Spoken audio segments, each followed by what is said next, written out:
आगमन निमंते प्रस्तुत विषय समस्ते जाई पारिबे नाही। उदाहरण आम वाक्य पाइलु दुई जन क्षेत्र थे जन को नियाजिब आउ जने छड़ा जीव दुई जन चक्की पेशुवे जन को नियाजिब आउ जन को छड़ा जीव दुई जन गोटे शଯ୍ୟାରେ थे जन को नियाजिब आउ जन को छड़ा जीव जे प्रस्तुत थिबो स्त्री प्रस्तुत थिले पुरुष रही जीव स्त्री चली जीव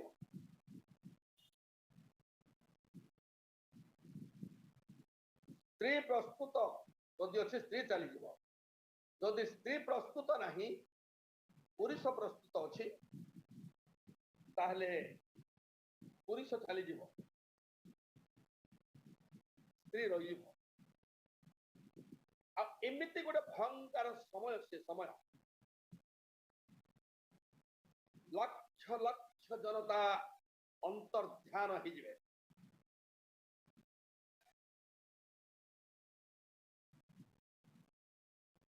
ए गुप्त आगमन निमंत्रण जो माने प्रस्तुत से माने भाग्यवान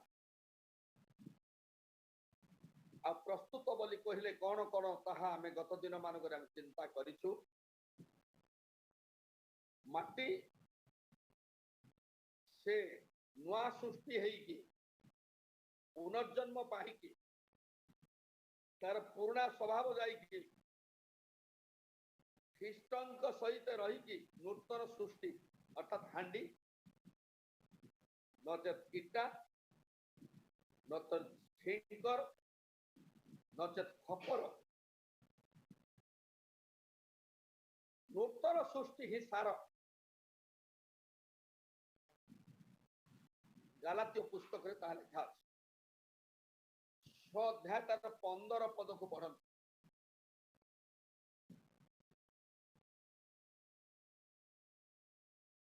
कारण सुन्नत किंबा असुन्नत किछि नुहे किंतु नूतन सृष्टि ही सार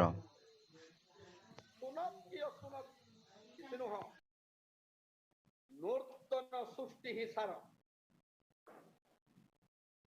आमे केवल बाप्तिस्म नहीं जाऊँ यथेष्ट नुह किंतु बाप्तिस्म नेबार नहीं बोली मैं कहू नहीं बाप्तिस्म नेबार दरकार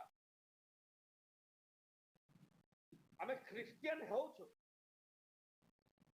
ख्रिस्टियन हेबार नहीं बोली कहू नहीं ख्रिस्टियन हेबा को निहाती दरकार आमे चर्च को आराधना को जाउछु चर्च को आराधना को जिबार नहीं बोली मैं कहू नहीं केमिति बुझिबे नहीं आराधना को गले मध्य क्रिश्चियन हेले मध्य प्रभु जीशु को प्रभु बोली स्वीकार कले मध्य आमे नूतन सृष्टि हेबार दरकार आमर पुरातन स्वभाव चेंज हेबार दरकार तबे माटी हांडी हेले नूतन सृष्टि हेला आउ से पात्र माटी पात्र रे तैल थिबाकू हबो तैल थिले प्रदीप जळैबाकू हबो मन रखिबे ए प्रदीप रो अर्थ होउछि ईश्वरकर वाक्य जहाँकि गीत संहिता 119 रो 105 रे लिखा अछि तुम वाक्य मो चरण पाही प्रदीप तबे प्रदीप नथिले परम को साक्षात करि पारिबे नाही आ ईश्वरंगरे जीवंत वाक्य आम सहित नथिबो आम ठारे नथिबो आ वाक्य अनुसार जतबेले हम कर्म करू नथिबो किछि लाभ नाही रहि जिबा हमें रहिले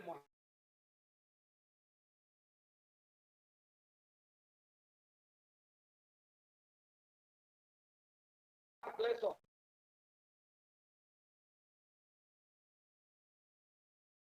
महाक्लेश द्वितीय थर नुहे यह पूर्व केबे हेई नाही आउ केबे हेब मध्य नाही जेतेबेले मंडली मधाका मिसिब ख्रीष्टंक सहित स्वर्ग रे 7 वर्ष रहिबा मंडली ए पृथ्वी रे महाक्लेश समय हब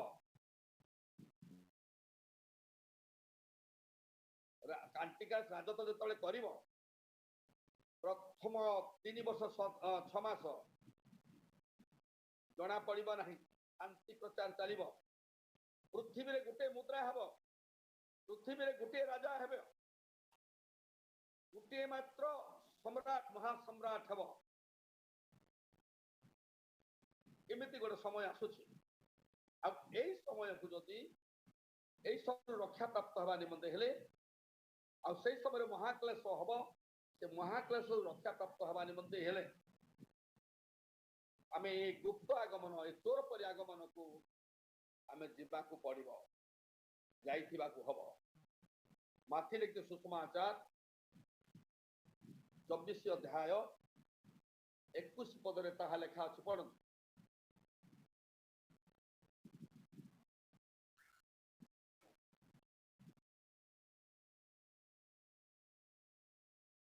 कारण सेतेबेले एपरी महाक्लेश घटिबो जे जगतर आरंभरू आज पर्यंत घटी नहीं पुणी केबे ही घटिबो नहीं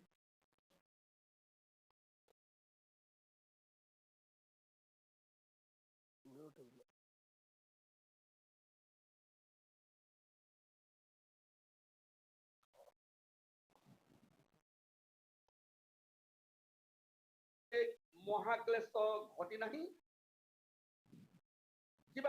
यहाँ पर केवे घटिबो मत नहीं केवल ये महाक्लेशर समय 3 वर्ष 6 मास आंटिक्राइस्ट राजत्व करिबो सेही समय रे ये महाक्लेश घटिबो आ से समय रे तैल थिबा प्रस्तुत थिबा लोक से माने पृथ्वी रे महाक्लेश रे पड़िबे नाही पृथ्वी रे महाक्लेश रो रक्षा पाई जिबे से माने एई विषय में आलोचना करूछु एनो ए महाक्लेश रे न पड़िबा निमंते आमे प्रस्तुत हबाकु दरकार स्त्री माने 5 कन्या सुबुद्धि माने से माने प्रस्तुत थिले आ से माने परंक सहित साक्षात हेले आ पर सहित साक्षात स्वर्ग रे विवाह 7 वर्ष निमंते से माने चली गले किंतु जो माने प्रस्तुत नथिले से माने तैल किनिबा पाई प्रस्तुत हो पाई से माने गले आउ चांस मिलिला नाही से माने द्वार बंद करा गला इमिति गोटे समय आसुची बंद हेबा पाई सुसमाचार प्रचारक माने प्रचार करिवे नाही बंद काहेकि ना ए गुप्त आगमन ए चोर परि आगमन रे से माने चली जाइथिबे जो माने सदापुर परमेश्वरंकर वाक्य कहंती से माने रहिबे नाही सेति पाई सेही समय रे ईश्वरंकर वाक्य दुर्भिक हबो बोली आमोस पुस्तक 8 अध्याय 11 और 12 पदरे लिखा अछि पढ़ प्रभु सदा प्रभु कहंती देख जेउ दिन आंभे एही देश को दुर्भिक्ष प्रेरण करिबा एपरि दिन आसुछि ताहा अन्न कियबा जल पिपासार दुर्भिक्ष नुहे मात्र सदा प्रभुंकर वाक्य सुनिबार दुर्भिक्ष हेबो लोक माने एक समुद्र ठारू अन्य समुद्र पर्यंत और उत्तर दिगरु पूर्व दिग पर्यंत भ्रमण करिवे से माने सदा प्रभुंकर वाक्यर अन्वेषण करिबा पई एणे तेणे दौड़िबे आउ ताहा पाइबे नाही काहे कि जो माने प्रचार करिया प्रचार कमान तो चली गले ये प्रचार करिवे ईश्वर का वाक्य कहवा लोक मान तो केवल ए गुप्त आगमन रे चली गले आ के कहबे सेही समय वाक्यर दुर्भिक्ष घटिबो एबे वाक्य आमे पाई पारुछु माଳ माଳ प्रचारक माने प्रचार करूछन्ती समस्त प्रचारक केवल प्रचार करिया निमंते अनुमति नहीं ऑर्डर नहीं ଏଇ ପ୍ରଚାରିବାରେ ନାହିଁ। ଏମିତି ଗୋଟେ ସମୟ ଏବେ ଆରମ୍ଭ ହେଲାଣି, ଶେଷରେ ଏହାର ଲାଗୁ ହବ। ପ୍ରଚାରକ ମାନେ ଯେତେବେଳେ ଚାଲିଯିବେ, ଆଉ କିଏ ଧର୍ମ ପ୍ରଚାର କରିବେ, ଆଉ କିଏ ବାଇବଲର ବାକ୍ୟ କହିବେ? ତେଣୁ ଧ୍ୟାନ ସହିତ ଶୁଣନ୍ତୁ, ସେଇଠି ଗୋଟେ ପ୍ରସ୍ତୁତ ହେବାକୁ ଦରକାର। ପ୍ରସ୍ତୁତ ନହେଲେ ବିନା କୌଣସି ବ୍ୟକ୍ତି କୁଆଡେ ଯାଇପାରିବ ନା, ଯିବ ନାହିଁ। ଆମେ ଯେତେବେଳେ ବାହାରୁ, ଆମେ ତ 5 ଫୁଟିଆ ଦର୍ପଣ ଅଇନା ପାଖେ ଯାଇ ଠିଆ ହଉଛୁ, ଆମର କେବଳ ଚୁଟିକୁ ପ୍ରସ୍ତୁତ କରିବା ପାଇଁ। ତେବେ ଆମେ ସ୍ୱର୍ଗକୁ ଯେତେବେଳେ ଆମେ ଯିବା, ଯୀଶୁ ଆସିବେ, ନେବେ କେତେ ଦିନ ପାଇଁ? ହମେଶା କିଲେ ନା, ସଦା ସର୍ବଦା ପାଇଁ ନା, ସବୁଦିନ ପାଇଁ ଆମେ ଯିବା। ଏଇ ବିଶ୍ୱାସ, ଏଇ ଭରସା ଆମର ଅଛି।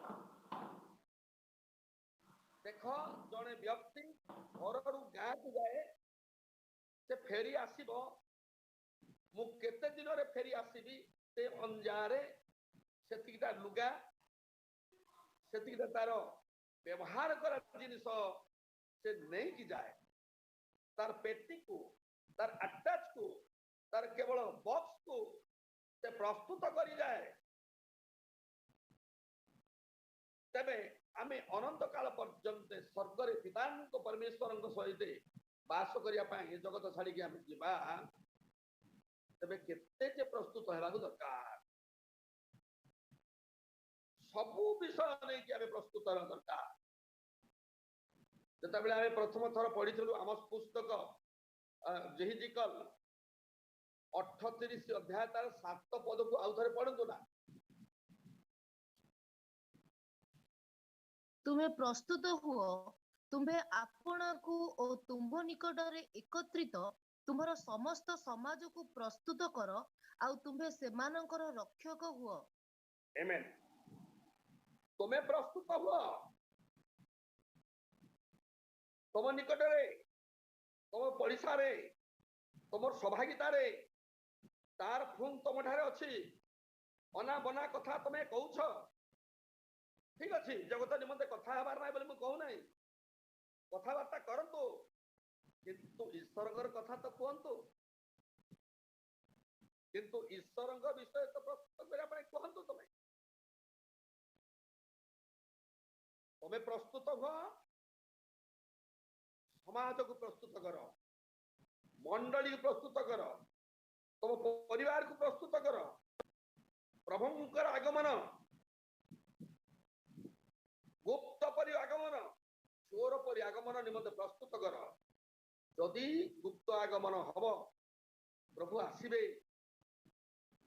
ମତେ ନେଇ ଯିବେ, ଏଇ ବିଶ୍ୱାସ ଯଦି ତମର ଅଛି, ଏଇ ବିଶ୍ୱାସ ଅନେକ ଲୋକକୁ ଜାତ କରାନ୍ତୁ।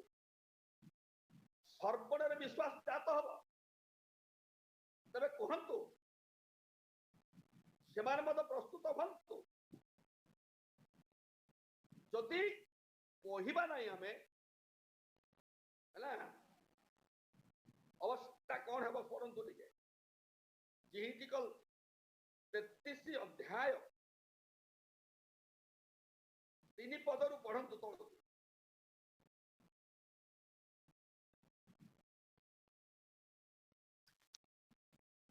ସେ ବ୍ୟକ୍ତି ଦେଶ ବିରୁଦ୍ଧରେ ଖଡ୍ଗ ଆସିବାର ଦେଖିଲେ ଯେବେ ତୁରୀ ବଜାଏ ଓ ଲୋକମାନଙ୍କୁ ସଚେତନ କରାଏ, ତେବେ ଯେ କେହି ତହିଁରେ ତୁରୀର ଶବ୍ଦ ଶୁଣି ସଚେତନ ନ ହୁଏ, ପୁଣି ଖଡ୍ଗ ଉପସ୍ଥିତ ହୋଇ ତାହାକୁ ସଂହାର କରେ, ତେବେ ତାହାର ରକ୍ତ ତାହାର ନିଜ ମସ୍ତକରେ ବର୍ତ୍ତିବ। ସେ ତୁରୀର ଶବ୍ଦ ଶୁଣି ସଚେତନ ହେଲା ନାହିଁ, ତାହାର ରକ୍ତ ତାହାରି ଉପରେ ବର୍ତ୍ତିବ। ଯେହେତୁ ସେ ସଚେତନ ହୋଇଥିଲେ ଆପଣା ପ୍ରାଣ ବଞ୍ଚାଇଥାନ୍ତା। ମାତ୍ର ସେ ପ୍ରହରୀ ଯେବେ ଖଡ୍ଗ ଆସିବାର ଦେଖି ତୁରୀ ନ ବଜାଏ, ପୁଣି ଲୋକମାନେ ସଚେତନ ନ ହୁଅନ୍ତି, ଆଉ ଖଡ୍ଗ ଆସି ସେମାନଙ୍କ ମଧ୍ୟରୁ କୌଣସି ଲୋକକୁ ସଂହାର କରେ, ତେବେ ସେ ନିଜ ଅଧର୍ମରେ ସଂହାରିତ ହେଲା। ମାତ୍ର ଆମ୍ଭେ ତାହାର ରକ୍ତର ପରିଶୋଧ ସେଇ ପ୍ରହରୀର ହସ୍ତରୁ ନେବା। ଏହି ରୂପେ ହେ ମନୁଷ୍ୟ ସନ୍ତାନ, ଆମ୍ଭେ ତୁମ୍ଭକୁ ଇସ୍ରାଏଲ ବଂଶର ପ୍ରହରୀ କରି ନିଯୁକ୍ତ କରିଅଛୁ, ଏହେତୁ ତୁମ୍ଭେ ଆମ୍ଭ ମୁଖରୁ ବାକ୍ୟ ଶୁଣି ଆମ୍ଭ ପକ୍ଷରୁ ସେମାନଙ୍କୁ ସଚେତନ କର। ଆମ୍ଭେ ଯେତେବେଳେ ଦୁଷ୍ଟକୁ କହୁ, ହେ ଦୁଷ୍ଟ ଲୋକ, ତୁମ୍ଭେ ନିଶ୍ଚୟ ମରିବ, ସେତେବେଳେ ତୁମ୍ଭେ ତାହାର ପଥ ବିଷୟରେ ସେଇ ଦୁଷ୍ଟ ଲୋକକୁ ସଚେତନ କରିବା ପାଇଁ ଯେବେ କିଛି ନ କୁହ, ତେବେ ସେହି ଦୁଷ୍ଟ ନିଜ ଅଧର୍ମରେ ମରିବ। ମାତ୍ର ଆମ୍ଭେ ତୁମ୍ଭ ହସ୍ତରୁ ତାହାର ରକ୍ତର ପରିଶୋଧ ନେବା। ତଥାପି ଆଚ୍ଛା, ତାର ଧର୍ମରେ ସେ ମରିବ, ତାର କଲା କର୍ମର ଫଳ ପାଇବ, କିନ୍ତୁ ଆମେ ତାହାକୁ ଈଶ୍ୱରଙ୍କର ବାକ୍ୟ କହିନଥିବା ହେତୁ, ଆମେ ତାହାକୁ ଈଶ୍ୱରଙ୍କ ବାକ୍ୟ ତାହାକୁ ଦେଇନଥିବା ହେତୁ, ଆମେ ତାଙ୍କୁ ପ୍ରସ୍ତୁତ ନିମନ୍ତେ ବାକ୍ୟ ନ ଦେଇଥିବା ହେତୁ, ଆମେ ତାର ରକ୍ତର ଦାୟୀ ଆମେ ହେବା। ଜଣେ ଅନ୍ଧ ସେ କେବଳ ଯାଉଛି ଅବାଟରେ, ଆଉ କିଛି ସମୟ ଗଲେ ଗୋଟେ ବଡ ଗାଡାରେ ସେ ପଡିଯିବ ବା କୂଅରେ ପଡିଯିବ। ସେ କେବଳ କୂଅରେ ପଡିବାଟା ଆମେ ଦେଖୁଛୁ, ତାକୁ କୂଅରୁ ନ ପଡିବା ନିମନ୍ତେ, କୂଅରେ ଯେତିକି ସେ ନ ମରେ ସେଥି ନିମନ୍ତେ ଯଦି ଆମେ ଚେତନା ନ ଦଉ, ତାହେଲେ ଆମେ ଦୋଷୀ। ଆମେ ସତ୍ୟ ଜାଣିଛୁ,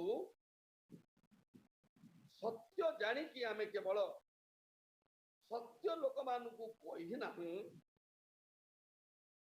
ସତ୍ୟ ହିଁ ମୁକ୍ତ କରିବ। ଆମେ ସତ୍ୟ ଜାଣିକି ଚୁପଚାପ ରହିଛୁ ଡରିକରି, କାହାକୁ ଜାଗ୍ରତ କରିପାରୁନାହିଁ, କାହାକୁ ପ୍ରସ୍ତୁତ କରିପାରୁନାହିଁ, ଖାଲି ଆମେ ପ୍ରସ୍ତୁତ ହେଲେ ଯଥେଷ୍ଟ ବୋଲି ଚାଲିଛି। ହଁ, ତମେ ପ୍ରସ୍ତୁତ ହୁଅ, କିନ୍ତୁ ତମେ ଅନେକକୁ ପ୍ରସ୍ତୁତ କର, ନହେଲେ ସ୍ୱାର୍ଥପରତା ଦୋଷର ସଭାଗୀ ହେବେ। ପ୍ରିୟ ଲୋକମାନେ, ପ୍ରିୟ ଭାଇ ଭଉଣୀ ମାନେ, ଶୁଣନ୍ତୁ, ତାର ଧର୍ମରେ ସେ ମରିବ, ମାତ୍ର ତାର ରକ୍ତପାତର କେବଳ ପ୍ରଭୁ ଆମ ଠାରେ ନେବେ ନିକାଶ। ଏଣୁ ତମର ପଡିଶା ଘରକୁ କୁହନ୍ତୁ ଯୀଶୁଙ୍କ ବିଷୟରେ, ସେମାନଙ୍କୁ ଶୁଣାନ୍ତୁ ସୁସମାଚାର। ଏଣୁ ତମ ଜାତି କୁଟୁମ୍ବ ଯେ କୌଣସି ଉଚ୍ଚ ନିଚ ବଡ ସାନ ସମସ୍ତଙ୍କ ନିକଟରେ ଖ୍ରୀଷ୍ଟଙ୍କୁ ପ୍ରକାଶ କର, ପ୍ରଭୁଙ୍କର ବାକ୍ୟକୁ ପ୍ରକାଶ କର, ପ୍ରଭୁଙ୍କ କଥାକୁ କହନ୍ତୁ। ସମୁଦାୟ ପୃଥିବୀରେ ସୁସମାଚାର ଘୋଷଣା କରାଯିବ, ତାପରେ ଯୁଗାନ୍ତ ହବ। କିଏ ଘୋଷଣା କରିବା ଭାଇ? ଖାଲି ପାଳକ ପ୍ରଚାରକ ମାନେ? ଆଉ ଆପଣ ମାନେ ବସିଥିବେ? ଆପଣ ମାନେ କେବଳ ବାପାଙ୍କର କାମ କରିବା ନିମନ୍ତେ ଆପଣ ମାନେ ନୀରବ ହୁଅନ୍ତୁ ନାହିଁ। ଆମେ ପ୍ରଭୁଙ୍କ ବାକ୍ୟ କୁହନ୍ତୁ ନିହାତି ଦରକାର।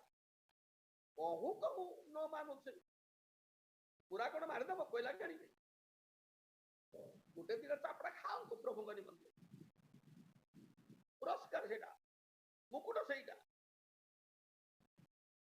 ମୁଁ ତ ସ୍କୁଲକୁ ଯାଇନାହିଁ, କିନ୍ତୁ ସ୍କୁଲରେ କେବଳ ଗୀତ ଗୋଟେ ଗାଉଥିବାଟା ପିଲାମାନେ ମୁଁ ଶୁଣିଛି।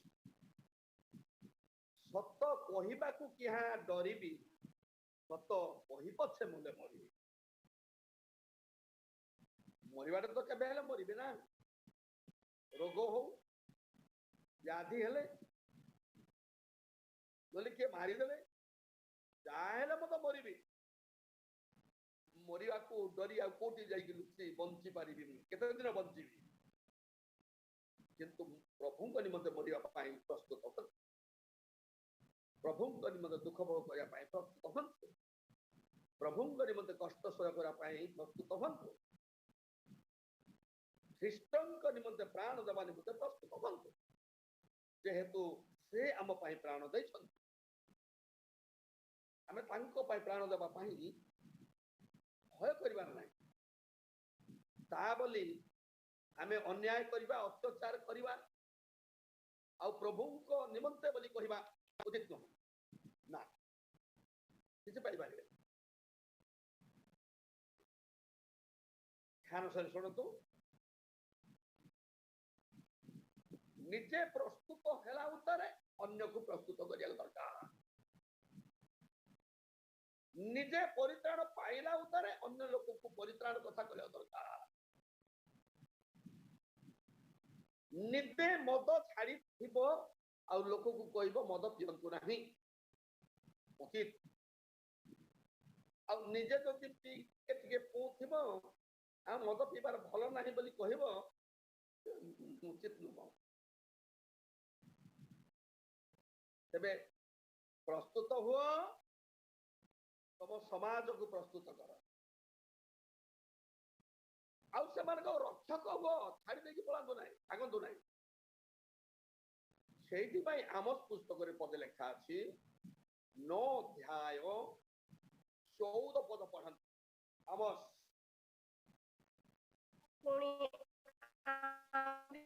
लोक इस्राएलर बंधित्व अवस्था परिवर्तन करिबा तहिरे से माने भंसित नगर सबु पुनः निर्माण करी तहि मध्यरे वास करिबे ओ से माने द्राक्षा क्षेत्र प्रस्तुत करी तहिरु द्राक्षा रस पान करिबे आहुरी से माने उद्यान प्रस्तुत करी तहिर फल भोग करिबे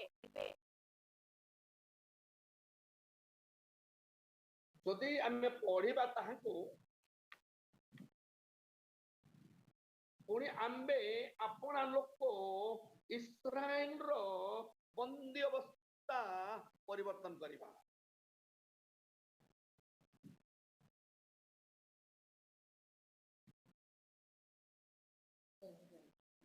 तहिरे से माने भंसित नगर सबु पुनर्निर्माण करी तहिरे वास करिवे जहा जहा जो जो नगर भांगी जाई ताको पुनर्बार निर्माण करिके प्रस्तुत करी तहिरे वास करी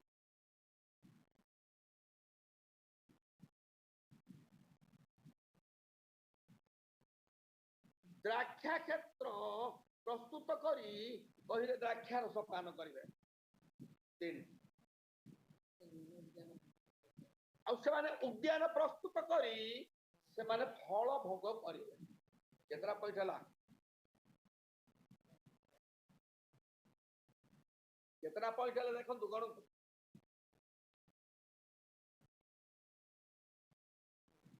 आंबे अपना लोक इस्राएल रो बंदित अवस्था परिवर्तन करिबा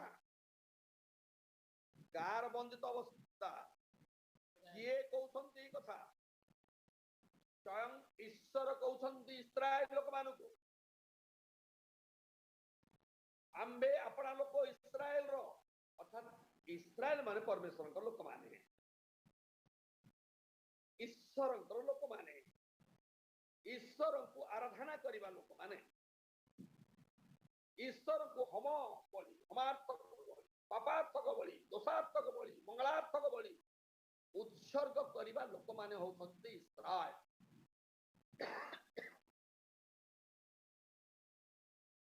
प्रभु ए जगत रे मनुष्य रूप धारण करी आसीबार गोटे कथा कहिले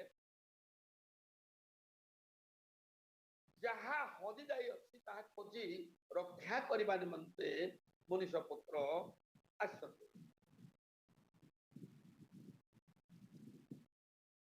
किए हदि थिले हदिबार अर्थ आम पाखरे देखंतु मो पाखरे पेन अछि एटा पेन मोर जदि ए पेन मो पाखरे नाही ताले हदि जाइछि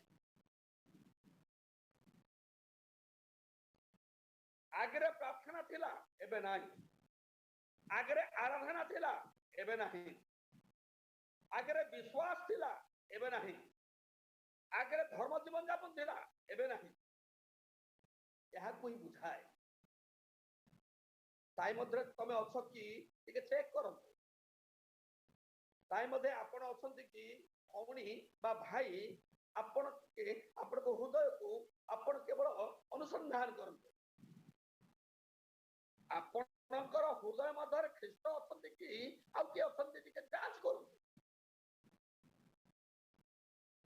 लोक माने थरे परित्राण पाहिले आउ से परित्राण हजिब नहीं बोली चिंता करुछंती नाय सेतिपाई परित्राण को तीन भाग रे विभक्त करागला अनुग्रह रे परित्राण पाइछे मोर कर्म द्वारा परित्राण पाउछे शेष पर्यंत धैर्य धरी मु रहिबी ताहेले परित्राण पाइबी देख पाइथिबा परित्राण अछि ना हजि जाय विश्वास करिथवा विश्वास तमर अछि ना नष्ट हो जाय तमे परमेश्वर लोक एबे वर्तमान तुमे कहा को विश्वास करूछ कहार संतान एबे हिलो एबे नहीं की ना अछ निजे जांच कर ईश्वर एक कथा कहते आम्भे अपना लोक इस्राएल रो बंदित अवस्था परिवर्तन करिबा तेबे परमेश्वर लोक मान को बंधन अछि कि हाँ प्रार्थना करिबा लोक माने आराधना करिबा लोक माने गिरजा आसीबा लोक माने दान देबा लोक माने दशमांश देबा लोक माने एमान गोठारे पाप अछि कि हाँ जदि अछि सेही पाप को परमेश्वर कहउछंती आम्बे अपना लोक इस्राएल रो बंदित अवस्था परिवर्तन करिबा बंधन थिले तमे जाई पारिबो नाही बंधु यीशु आसीबे मध्याकाश को शेष स्तुरी बाजिबो तुरीर शब्द शुणिब तुरीर शब्द शुणी केतेक लोक माने ख्रीष्टଙ୍କ ठाई मरि दिबे ସେମାନେ ଉଠିତ ହେବେ ଆଉ ତମେ ଅନ୍ତର୍ଧ୍ୟାନ ହେଇକି ଚାଲିଯିବ ତମର ରକ୍ତ ମାଂସ ଶରୀର ମହିମାର ଶରୀରରେ ପରିବର୍ତ୍ତନ ହେଇକି ଖ୍ରୀଷ୍ଟଙ୍କ ନିକଟରେ ତମେ ଚାଲିଯିବ କିନ୍ତୁ କେତେକ ବନ୍ଧନରେ ବନ୍ଦୀ ହେଇଥିବା ଲୋକ ଯାଇପାରିବେ ନା ଈଶ୍ୱରଙ୍କ ଲୋକମାନେ प्रार्थना करिया लोक माने दान देवा लोक माने दशमांश देवा लोक माने प्रभुंकर आराधना करिवा लोक माने हे मोहर पिता ईश्वर को डाकिवा लोक माने हेले मध्य जदि दौड़ी अछि दौड़ी दौड़ी पाप रूप दौड़ी जहा की प्रकाश जहा की ये तो बोले 5 अध्याय 22 पद लिखा अछि पढ़ंतु दुष्ट लोकर निज अपराध ताहाको धरिब से निज पाप रूप दौड़ी रे बंधाएब पाप रूप दौड़ी रे बंधा हब कोटी ए जगत रूप खुंटा ए जगत रूप खुंटा पाप रूप दौड़ी एई दौड़ी रे जदि बंधा ही जीव ना छिड़िब ना एटा इच्छा करूथेबे जीव बोली आमान स्वर्गस्थ पिता तुमर राज्य आसु बोली राज्य को आह्वान करूथेबे किंतु राज्य आसिले ख्रीष्ट आसिले मध्याकाश को आसिले जो माने मुक्ति पाइछंती जो माने परित्राण पाइछंती जे माने उद्धार पाइछंती जे माने निष्पापी अछंती जे माने योग्य अछंती जे माने प्रस्तुत अछंती से माने आकाश पर शून्य मार्ग रे माया हे जो चली जिवे हे परमेश्वर को दास भक्त मान ध्यान सहित सुनते हे परमेश्वर को संतान संतोषी मान ध्यान सहित सुनते एमिति गोटे समय आउ अछि आसुछि सनिकट अति शीघ्र अविलंब रे घटिया पाई जाउछि प्रस्तुत होतो जीवा पाई प्रस्तुत होतो प्रस्तुत होते जाई पारिबा जे कोन से तमर हृदय जदी पाप बोली जेतबे दोष करे एटा कली एटा मु दोषी बोली संगे संग आंटी मारंतु रोदन करंतु प्रार्थना करंतु हृदय रथिबा कुचिंता हृदय रथिबा पाप कंदन न करिया सब थई दियो परिष्कार कर दियो हां तुम्हारा मन जो तुमको सुस्थिर करे तुम्हारा मन जो निर्दोष करे ताल तुम निर्दोष प्रथम जोहन 3 अध्याय 21 पद लिखा अछि पढ़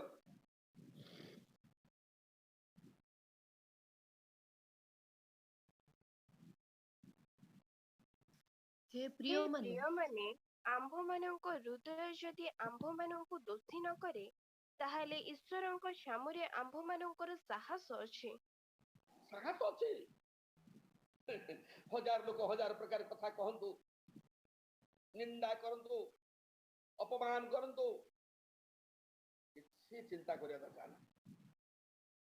ମୋର ହୃଦୟ ମତେ ନିର୍ଦ୍ଦୋଷ କରେ, ମୁଁ ନିର୍ଦ୍ଦୋଷୀ, ମୁଁ ନିର୍ଦ୍ଦୋଷୀ। ଭୟ କରିବି ନାହିଁ, ମତେ ସାହସ ଅଛି। ଆଉ ମୋର ହୃଦୟ ଯଦି ମତେ ଦୋଷୀ କରେ, ତୁ ଏମକ ଦିନରେ ଏମକ ଜାଗାରେ ତୁଇ ଦୋଷ କରିଛୁ ବୋଲି ଯଦି ମତେ କହେ ମୋର ହୃଦୟ, ମୁଁ ଜାଣିବା ଦରକାର ଯେ ମୁଁ ଦୋଷୀ। ପ୍ରଭୁ ମତେ ଦୋଷରୁ ମୁକ୍ତ କର, ପ୍ରଭୁ ପାପରୁ ମୁକ୍ତ କର। ଯେହେତୁ ଜଗତ ରୂପ ଖୁଣ୍ଟାରେ ପାପ ରୂପ ଦୌଡ଼ିରେ ଯଦି ମୁଁ ବନ୍ଦା ହେଇଯିବି, ପ୍ରଭୁ ତମେ ଆସିବ, ମୁକ୍ତି ପାଇଥିବା ଲୋକମାନଙ୍କୁ ନେଇଯିବ, ମୁଁ ରହିଯିବି ପ୍ରଭୁ, ମହାକ୍ଲେଶରେ ପଡ଼ିବି ପ୍ରଭୁ, ଏ ମହାକ୍ଲେଶରୁ ମତେ ଉଦ୍ଧାର କର। ଏଇ ପ୍ରାର୍ଥନା ତମର ରହୁ। ଏଇ ଦିନ ମତେ ପ୍ରସ୍ତୁତ ହୁଅନ୍ତୁ, ଆପଣ ପ୍ରସ୍ତୁତ ହୁଅନ୍ତୁ, ଆପଣଙ୍କ ସ୍ତ୍ରୀକି ପ୍ରସ୍ତୁତ କରନ୍ତୁ, ଆପଣଙ୍କର ପିଲାମାନଙ୍କୁ ପ୍ରସ୍ତୁତ କରନ୍ତୁ, ଆପଣ ପ୍ରସ୍ତୁତ ହୁଅନ୍ତୁ, ଆପଣଙ୍କର ସ୍ୱାମୀକି ପ୍ରସ୍ତୁତ କରନ୍ତୁ, ଆପଣଙ୍କର ସନ୍ତାନ ସନ୍ତତିକି ପ୍ରସ୍ତୁତ କରନ୍ତୁ। ତାପରେ ପୁରା ତମର ପରିବାରକୁ ପ୍ରସ୍ତୁତ କର, ତାପରେ ତମର ପଡ଼ିଶା ଲୋକମାନଙ୍କୁ ପ୍ରସ୍ତୁତ କର, ଭାଇକି ପ୍ରସ୍ତୁତ କର, ତମ ଗାଁକୁ ପ୍ରସ୍ତୁତ କର, ତମ ଡିଷ୍ଟ୍ରିକ୍ଟକୁ ପ୍ରସ୍ତୁତ କର।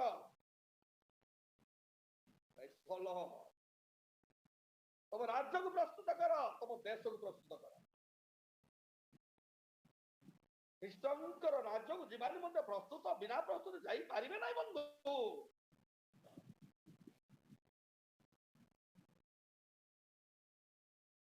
ଦେଖ, ଆଉ ଥରେ ପଢନ୍ତୁ, ସେଇ ଆମୋସ ପୁସ୍ତକ ଆଉ ଥରେ ପଢନ୍ତୁ, 9:14 ପଦକୁ ଆମେ ଚିନ୍ତା କରୁ।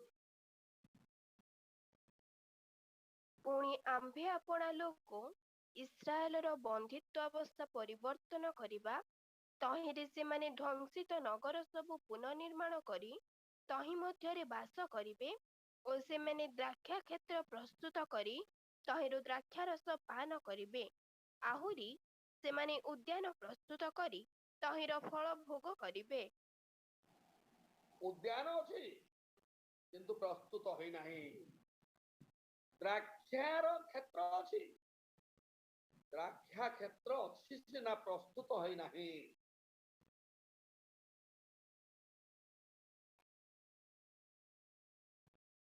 ତୁମ୍ଭେ ମାରେ ଆରମ୍ଭରୁ ଯଦି ପଢିବ ବୋଲି କହିଲେ,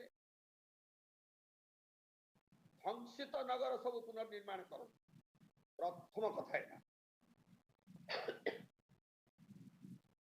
ଯାହା ଯାହା ନଷ୍ଟ ହେଇଯାଇଛି ପୁନର୍ବାର ତାକୁ ଗଢନ୍ତୁ, ଯାହା ଯାହା ଭାଙ୍ଗି ଯାଇଛି ପୁନର୍ବାର ଗଢନ୍ତୁ। ଯଦି ତମର ପ୍ରାର୍ଥନା ଜୀବନ ଭାଙ୍ଗି ଯାଇଛି, ଦିମୁନା ହେଇଛି, ପୁନର୍ବାର ନିର୍ମାଣ କରନ୍ତୁ। ଏବେ ପୁନର୍ନିର୍ମାଣ ପ୍ରଥମେ କରନ୍ତୁ।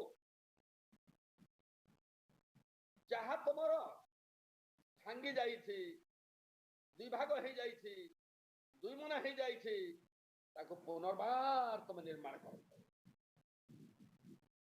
ଦେଖ, ଏଲିୟଙ୍କ ଜୀବନରେ, ଏଲିୟ ଜଣେ ସଦାପ୍ରଭୁ ପରମେଶ୍ୱରଙ୍କର ଭକ୍ତ। ବାଲ ଦେବତା ମାନଙ୍କ ସହିତ ଜିଦ୍ ଯେତେବେଳେ କରୁଛି, ଗୋଟେ ଯଜ୍ଞ ବେଦୀ କଲେ, ଆଉ ବାଲ ଦେବତାର ଭକ୍ତ ମାନଙ୍କୁ କେବଳ ଏଲିୟ କହିଲେ, ତମେ ତମର ଈଶ୍ୱରକୁ ଡାକନ୍ତୁ, ତମର ଦେବତାକୁ ଡାକନ୍ତୁ, ତମର ଠାକୁରକୁ ଡାକନ୍ତୁ। ସେ ଯେତେବେଳେ ଜିଜ୍ଜାତ କରିକି ଯେତେବେଳେ କହିଲେ, ଏମାନେ ଦିନ ରାତି ମୁଣ୍ଡରେ ପିଟା ପୁଟି କଡାକୁଡି ହେଇକି କେବଳ ଡାକିଲେ, ଦେବତା ଆସିଲା ନାହିଁ, ଈଶ୍ୱର ଆସିଲେ ନାହିଁ। ଯେତେବେଳେ କି ଏଲିୟ ପୁନର୍ବାର କେବଳ ସେ ଯେତେବେଳେ ଚାନ୍ସ ମିଳିଲା, ସେ ଈଶ୍ୱରକୁ ଡାକିବ, ईश्वर को डाकिबा पूर्वरु आराधना करिबा पूर्वरु प्रार्थना करिबा पूर्वरु से गोटे कथा करिसंती कौन करिसंती देखंतु प्रथम राजावली 18 अध्याय 30 पद को पढ़ो।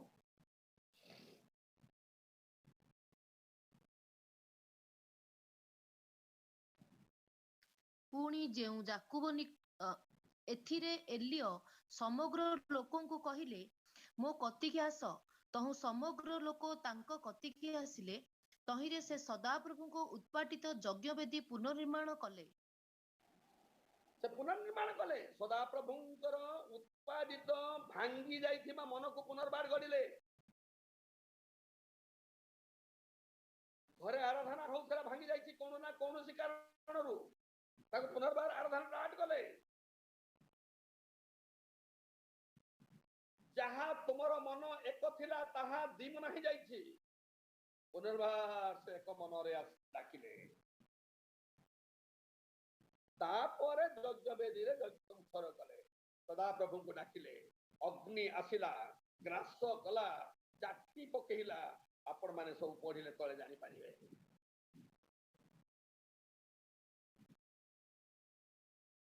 हमें पुनर्निर्माण न करिकी हमें आराधना कले किसी पाई परिबा नाही फल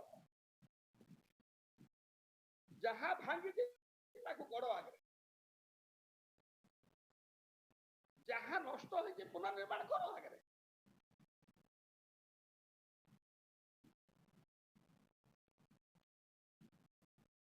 निर्माण करबा होछि ईश्वर के काम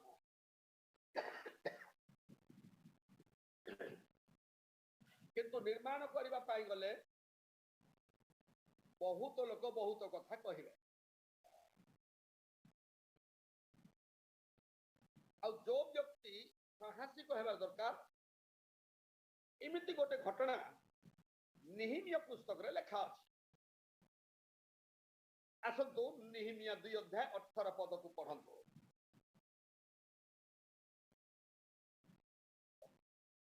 तहु मो प्रति मोर परमेश्वरंकर मंगलमय हस्त विषय मध्य मो प्रति उक्त राजांक कथा विषय मु सेमानकु जणाइली तहिरे सेमाने कहिले आस आम्भे माने उठी निर्माण करिबा एही रूपे सेमाने सेही उत्तम कार्य निमंते आपे आपण मानक हस्त सबल कले। आसो आमे माने उठी निर्माण करिबा निर्माण करिबाटा होछि सदा प्रभु परमेश्वरंकर काम भांगीबाटा होछि शैतान रो काम। आमे क्रिश्चियन माने केते भांगी दे उठाओ एटा ईश्वरंकर काम बोली को उठाओ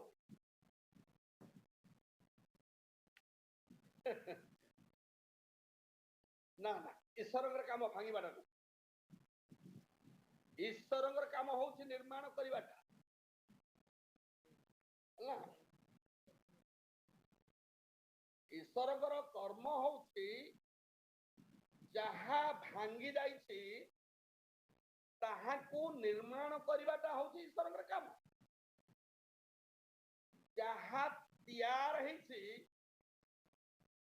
भांगीबाटा होछि शैतान रो काम कोटा ईश्वरंकर काम आ कोटा शैतान रो काम अधिकांश क्रिश्चियन माने समस्त नाही केतेक व्यक्ति जानती ना मु को काम रे नियुक्त मु को काम करूछि को काम मते उत्साह दउछि करिया पाए को काम सेटा निहाती जानिबा दरकार जन लोकर लाभ जन लोकर क्षति आम द्वारा जदि क्षति हैला आम द्वारा शैतान ताहा कला एटा केही स्वीकार करिवे नाही।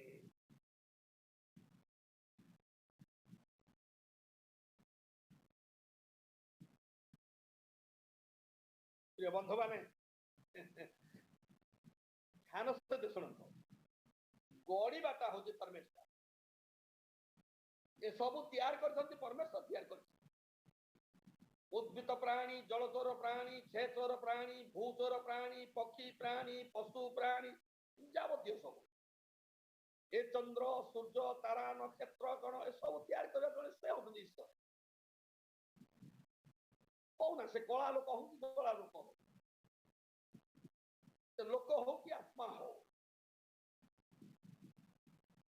जे तैयार कर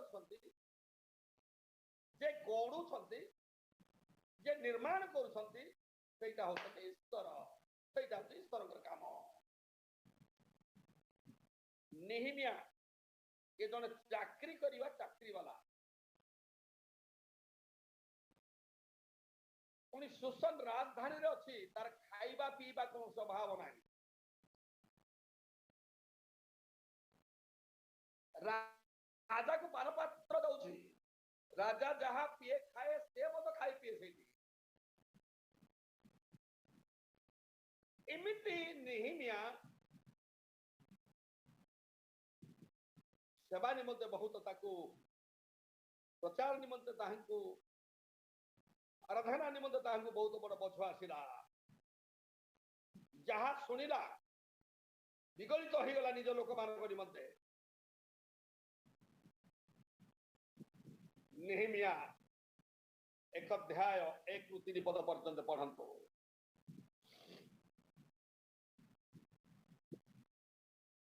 हकलियर पुत्र नेहिमियाଙ୍କର ବାକ୍ୟ 20ତମ ବର୍ଷ କିସବେଲ ମାସରେ ମୁଁ ସୁସନ ରାଜଧାନୀରେ ଥିଲି। ତହିଁରେ ହନାନୀ ନାମରେ ମୋହର ଭାତୃଗଣ ମଧ୍ୟରୁ 1 ଜଣ ଓ ଜିହୁଦାରୁ କେତେକ ଲୋକ ଆସିଲେ। ତହୁ ମୁଁ ସେମାନଙ୍କୁ ବନ୍ଦିତ୍ୱରୁ ରକ୍ଷିତ ଅବଶିଷ୍ଟ ଜିହୁଦୀୟ ମାନଙ୍କ ବିଷୟରେ ଓ ଜେରୁସାଲେମ ବିଷୟରେ ପଚାରିଲି। ସେତେବେଳେ ସେମାନେ ମତେ କହିଲେ, ବନ୍ଦିତ୍ୱରୁ ରକ୍ଷିତ ସେହି ପ୍ରଦେଶ ଅବଶିଷ୍ଟ ଲୋକେ ମହା ଦୁଃଖ ଓ ଅପମାନରେ ଅଛନ୍ତି। ମଧ୍ୟ ଜେରୁସାଲେମର ପ୍ରାଚୀନ ଭଗ୍ନ ହୋଇ ରହିଅଛି ଓ ତହିଁର ଦ୍ୱାର ସବୁ ଅଗ୍ନିରେ ଦଗ୍ଧ ହୋଇଅଛି। এই খবর যেতবেলে খবরিয়া যেতবেলে নেহিমিয়া को কহিলে सुसन राजधानी रे थिबा नेहिमिया ता मन उचाट हो गला। से कहिले कौन हिची अग्नि रे दग्ध हो जाइछि। कौन भांगी छि जेरुसालेम रे थिबा प्राचीर भांगी जाइछि। जेरुसालेम रे प्राचीर जदि भांगी जाइछि जेरुसालेम मंदिर को केते बड़े विपद आसी हठात पड़िब मंदिर ध्वंस हो जिवो केही कहि पारिबे ना। एणु करी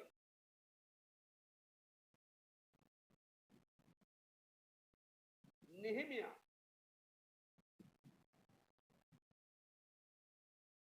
राजा निकट को गले छुट्टी मागिले। मासे 2 मास नहीं छुट्टी केते वर्ष से मागी छंती। जेहेतु प्राचीर सब बने की जीवे से लोक मान निमंते निज लोक मान निमंते देखंतु चाकरी छाड़ी की केवल से जाउछि एते छुट्टी से मागुछि एते समय दबा निमंते चाहुछि। आमे मंडलीर भाई भौणी माने प्रभु का निमंते केते दिन केते समय देखाओ। नेहिमिया बहुत बड़ लंबा छुट्टी काटिले।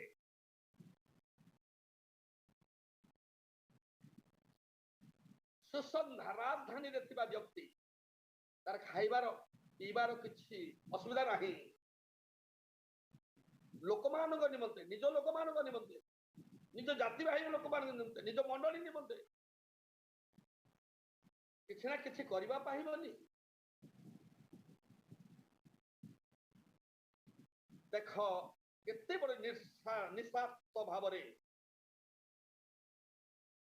से छुट्टी मागी की गले।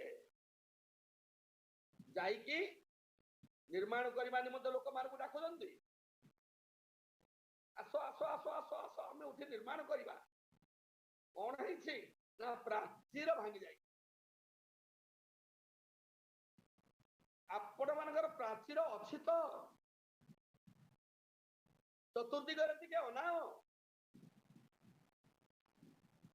ଚାରିଆଡେ ଟିକେ ଅନାଅ, ତମର ପ୍ରାଚୀର ସୁରକ୍ଷାର ବାଡ଼ ଅଛି କି ନା କେତେବେଳେ ଆସି ଶୈତାନ ତମକୁ ଆଟାକ୍ କରିବ, ତମର ମନ୍ଦିରକୁ ତମର ଶରୀରକୁ ନଷ୍ଟ କରିବ, ତାହା ତମେ ଜାଣିପାରିବ ନାହିଁ।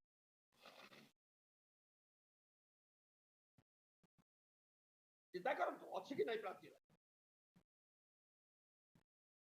ପ୍ରାଚୀର ବୋଲି କହିଲେ ତାର ଆତ୍ମିକ ଅର୍ଥ ହଉଛି ଇଶାୟା ପୁସ୍ତକ 26 ଅଧ୍ୟାୟ ତାର 1 ପଦ ପଢନ୍ତୁ।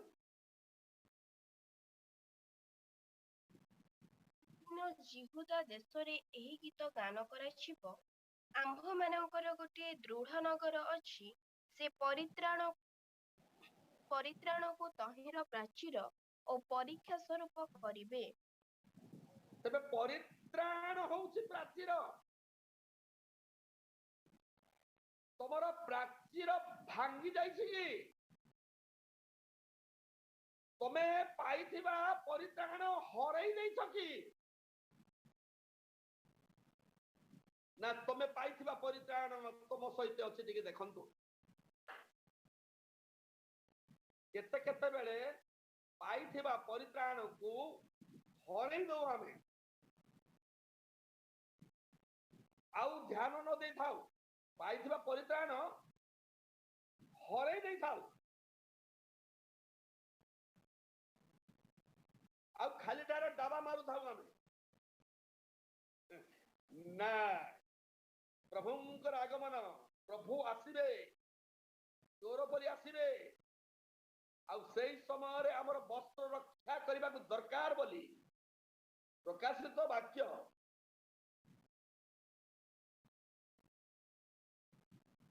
16 ଅଧ୍ୟାୟ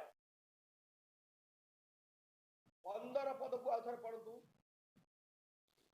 ଦେଖ, ଆମ୍ଭେ ଚୋର ପରି ଆସୁଅଛୁ, ଯେ ଜାଗ୍ରତ ଥାଇ ଆପଣା ବସ୍ତ୍ର ରକ୍ଷା କରେ ସେ ଧନ୍ୟ, କାରଣ ତାହା କଲେ ସେ ଉଲଙ୍ଗ ହୋଇ ବୁଲିବ ନାହିଁ ଓ ଲୋକେ ତାହାର ଲଜ୍ଜା ଦେଖିବେ ନାହିଁ। ନହେଲେ ଉପହାସ କରିବେ। ଉପହାସରୁ ତମେ ରକ୍ଷା ପ୍ରାପ୍ତ ହେବା ନିମନ୍ତେ ଏବେ ଅନାନ୍ତୁ, ତମେ ପାଇଥିବା ପରିତ୍ରାଣ ଅଛି କି? ସେ ଚୋର ପରି ଆଗି ଆସିବେ, ଆଉ ସେଇ ସମୟରେ ତମ ବସ୍ତ୍ରକୁ ଜାଗ୍ରତ କରି ରଖ। ଯଦି ବସ୍ତ୍ର ତମେ ଜାଗ୍ରତ ନ କରିବ, ତାହେଲେ ତମର ବସ୍ତ୍ର ହରଣ କରି ନେଇଯିବେ। ଦେଖ, ଜଣେ ବ୍ୟକ୍ତିର ବସ୍ତ୍ର ହରଣ କରି ତାକୁ ମାନେ ନାହିଁ ଗଲେ। ଲୁକ ଲିଖିତ ସୁସମାଚାର ତାର 10 ଅଧ୍ୟାୟର 30 ପଦ ପଢନ୍ତୁ।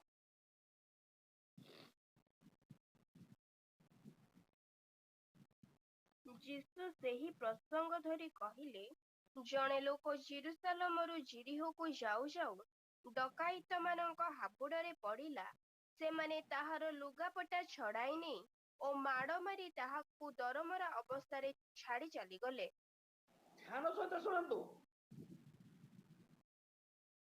ଅବାଟରେ ଚାଲିବା ହେତୁ, ବାଟ ଛାଡ଼ିଦେବା ହେତୁ, ଯୀଶୁକୁ ଛାଡ଼ିଦେବା ହେତୁ, ଶୁଣିଥିବା ବାକ୍ୟ ଛାଡ଼ିଥିବା ହେତୁ ଡକାୟତ ମାନଙ୍କ ହାବୁଡରେ ସେ ପଡ଼ିଲେ, ଆଉ ଡକାୟତ ମାନେ ତାର ଲୁଗାପଟା ନେଇଗଲେ।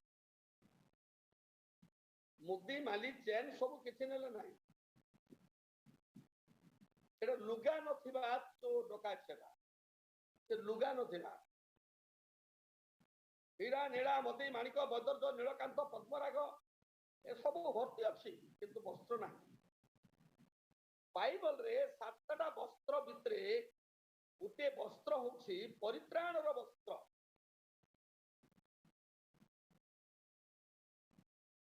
ଯାହାକି ଯିଶା 61:10 ପଦରେ ତା ଲେଖା ଅଛି, ପଢନ୍ତୁ।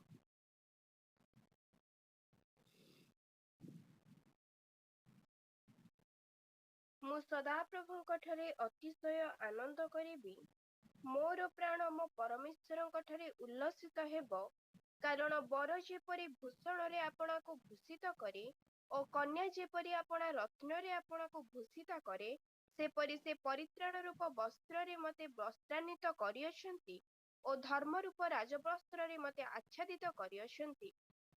ତେବେ ଏଠି ଆମେ ଦେଖୁଛୁ ପରିତ୍ରାଣ ରୂପ ବସ୍ତ୍ର। ଖ୍ରୀଷ୍ଟଙ୍କର ଆଗମନ ସମୟରେ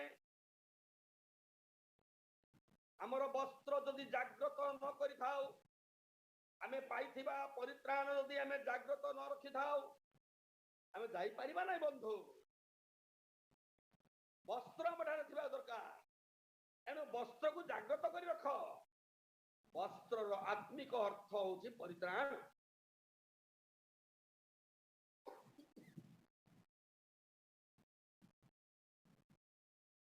ଏ ପ୍ରାଚୀର ହଉଛି ପରିତ୍ରାଣ। ଇଶାୟ 60 ତାର 18 ପଦ ପଢିଲେ ମଧ୍ୟ ଜାଣିପାରିବେ ଏ ପ୍ରାଚୀର ହଉଛି ପରିତ୍ରାଣ। ପଢନ୍ତୁ। ତୁମ୍ଭ ଦେଶରେ ଦୌରାତ୍ମ୍ୟର କଥା ଓ ତୁମ୍ଭର ସୀମା ମଧ୍ୟରେ ଉଚ୍ଛିନ୍ନତା ଓ ବିନାଶର କଥା ଆଉ ଶୁଣାଯିବ ନାହିଁ। ମାତ୍ର ତୁମ୍ଭେ ଆପଣା ପ୍ରାଚୀର ସମୂହର ନାମ ପରିତ୍ରାଣ ଓ ଆପଣା ନଗର ଦ୍ୱାର ସକଳର ନାମ ପ୍ରଶଂସା ରଖିବ। ତୁମର ପ୍ରାଚୀର ସମୂହର ନାମ ହଉଛି ପରିତ୍ରାଣ। ନେହେମିଆ ପ୍ରାଚୀର ଗଢିବା ନିମନ୍ତେ ଡାକୁଛନ୍ତି। ନେହେମିଆ ପ୍ରାଚୀର ଗଢିବା ନିମନ୍ତେ ଛୁଟି ମାଗୁଛନ୍ତି। ନେହେମିଆ ପରିତ୍ରାଣ ରୂପ ପ୍ରାଚୀର ନିମନ୍ତେ ବହୁତ ବ୍ୟତିବ୍ୟସ୍ତ। ଜେରୁସାଲେମ ମନ୍ଦିର ଅଛି, ଆମେ ମାନେ ହଉଛୁ ମନ୍ଦିର। ତୁମେ ମାନେ କି ଜାଣ ନାହିଁ ଯେ ତୁମେ ମାନେ ଈଶ୍ୱରଙ୍କ ମନ୍ଦିର। ଈଶ୍ୱରଙ୍କ ଆତ୍ମା ତୁମମାନଙ୍କ ଅନ୍ତର ମଧ୍ୟରେ ବାସ କରନ୍ତି। ଯଦି କୌଣସି ଲୋକ ଈଶ୍ୱରଙ୍କ ମନ୍ଦିରକୁ ନଷ୍ଟ କରେ, ଈଶ୍ୱର ତାକୁ ନଷ୍ଟ କରିବେ, କାରଣ ଈଶ୍ୱରଙ୍କର ମନ୍ଦିର ପବିତ୍ର। ସେଇ ମନ୍ଦିର ତୁମେ ମାନେ, ଆମେ ମାନେ ହଉଛୁ ମନ୍ଦିର। ମନ୍ଦିର ଠିକ ଅଛି, ଆମେ ଠିକ ଅଛୁ, କିନ୍ତୁ ଆମେ ପାଇଥିବା ପରିତ୍ରାଣ ରୂପ ପ୍ରାଚୀର ଭାଙ୍ଗି ଯାଇଛି। ଯଦି ଭାଙ୍ଗି ଯାଇଛି ପରିତ୍ରାଣ, ଯଦି ହରାଇ ଦେଇଛନ୍ତି ପରିତ୍ରାଣ, କୌଣସି ନା କୌଣସି ପାଟିରେ କେବଳ ବା ନ ବାହାରିବା କଥା ବାହାର କରି ତମର ପରିତ୍ରାଣ ଚାଲିଛି। ଯଦି କୌଣସି ନା କୌଣସି ମୋବାଇଲ ଅନ୍ କରୁ କରୁ ମୋବାଇଲରେ କିଛି ନା ଢଙ୍ଗ ରଙ୍ଗ ଫଟୋ ତମେ ଦେଖିକି ମନରେ ଚିନ୍ତା କରି ତମର ପରିତ୍ରାଣ ଭାଙ୍ଗି ଯାଇଛି, ତମର ପ୍ରାଚୀର ନଷ୍ଟ ହେଇଛି। ଯଦି କୌଣସି ପ୍ରକାର ତମର ଆଖିରେ ଦେଖିଲେ ହିପି କଟିଂ ପୁଅକୁ ବା କେବଳ ଝୁମଝାମ ଚାଲିବା ଝିଅକୁ କୌଣସି ନା କୌଣସି ପାପ ଚିନ୍ତା ତମ ମନରେ ଆସିଲା, ପାଇଥିବା ପରିତ୍ରାଣ ତମେ ହରାଇଛ। ପୁନର୍ବାର ପାଇବା ନିମନ୍ତେ ଆଜିର ସମୟ ତମ ପାଇଁ। ଆଜିର ସମୟ ପୁଅ ଝିଅ ଧ୍ୟାନ ସହିତ ଶୁଣନ୍ତୁ, ଭାଇ ଭଉଣୀ ଧ୍ୟାନ ସହିତ ଶୁଣନ୍ତୁ। ଏ ଦିବସ କାଲିକି ମିଳିବ ବୋଲି ଆପଣ ମାନେ ଆଶା କରିବେ ନା। ଆଜି ହିଁ ପରିତ୍ରାଣର ଦିନ। ଆଜି ଏବେ ଏଇ ମୁହୂର୍ତ୍ତ ତୁମ ପାଇଁ ପରିତ୍ରାଣର ଦିନ। ହାଲେଲୁୟା।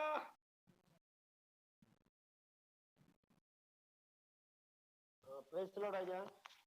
ଓ ଅଛନ୍ତି ତ? ଅଛୁ ଆଜ୍ଞା, ଅଛୁ। ଧ୍ୟାନ ସହିତ ଶୁଣ। ଏମିତି ଡାକାଡୁକି ହେଲେ କିଏ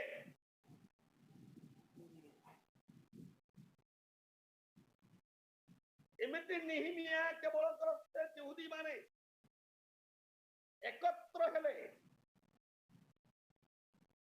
କୋଉଠି ଏକତ୍ର ହେଲେ, କେମିତି ଏକତ୍ର ହେଲେ? ଯଦି ନେହେମିଆ 8:1 ପଢନ୍ତୁ। ପୁଣି ସମସ୍ତ ଲୋକେ ଏକ ବ୍ୟକ୍ତି ତୁଲ୍ୟ ଜଳ ଦ୍ୱାରା ସମ୍ମୁଖସ୍ଥ ଛକରେ ଏକତ୍ରିତ ହେଲେ। ଆଉ ସଦାପ୍ରଭୁ ଇସ୍ରାଏଲକୁ ମୋଶାଙ୍କର ଯେଉଁ ବ୍ୟବସ୍ଥା ପୁସ୍ତକ ଆଜ୍ଞା କରିଥିଲେ ତାହା ଆଣିବା ପାଇଁ ସେମାନେ ଏଜ୍ରା ଅଧ୍ୟାପକଙ୍କୁ କହିଲେ। ଧ୍ୟାନ ସହିତ ଶୁଣନ୍ତୁ, ଏକ ବ୍ୟକ୍ତି ପରି ଲୋକମାନଙ୍କର ମନ ହେଲା, ଏକ ବ୍ୟକ୍ତି ପରି ଠିଆ ହେଲେ ଲୋକମାନେ ଜଳଦ୍ୱାର ନିକଟରେ। ଜଳଦ୍ୱାର ନିକଟରେ ମତ୍ସ୍ୟ ଦ୍ୱାର ଅଛି, ଖତ ଦ୍ୱାର ଅଛି, ଅଗ୍ନି ଦ୍ୱାର ଅଛି। ଏଇଟା ହଉଛି ଜଳଦ୍ୱାର। ଜଳଦ୍ୱାର ବୋଲି ଜାଣିପାରୁଛ ତ? ଜଳ ବୋଲି କହିଲେ କଣ? ଜିରିମିୟ ପୁସ୍ତକ 2 ଅଧ୍ୟାୟ ତାର 13 ପଦରେ ଦେଖିଲୁ। କାରଣ ଆମ୍ଭର ଲୋକମାନେ ଦୁଇଟି ଦୋଷ କରି ଅଛନ୍ତି। ସେମାନେ ଅମୃତ ଜଳର ନିର୍ଝର ସ୍ୱରୂପ ଯେ ଆମ୍ଭକୁ ଅମୃତ ଜଳର ନିର୍ଝର ଯେ ଆମ୍ଭେ ପରମେଶ୍ୱର କହୁଛନ୍ତି। ଗୁଣି ଗାରେଡି କେବେ ଯାଇପାରିବ ନାହିଁ, ଯେହେତୁ ଈଶ୍ୱର ଅଛନ୍ତି ସେଇଠି। ଆଉ ଯୋଉ ପରିବାର ଏକତ୍ର ଥିବେ ସେଇଠି ରହିବେ ପରମେଶ୍ୱର।